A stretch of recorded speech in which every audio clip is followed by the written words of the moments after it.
হাজার হাজার ফিলিপিনো কানাডার ভ্যাঙ্কুভারে লাপু লাপু দিবস উদযাপন করছিলেন।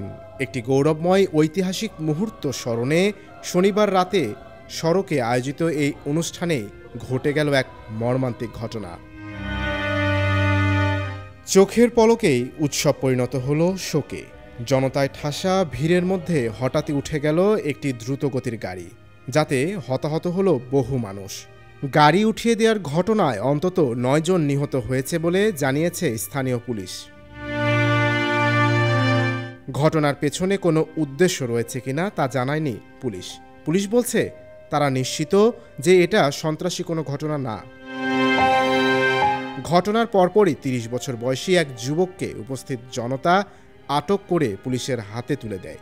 পুলিশ জানিয়েছে এই যুবক আগেও তাদের নজরদারিতে ছিলেন।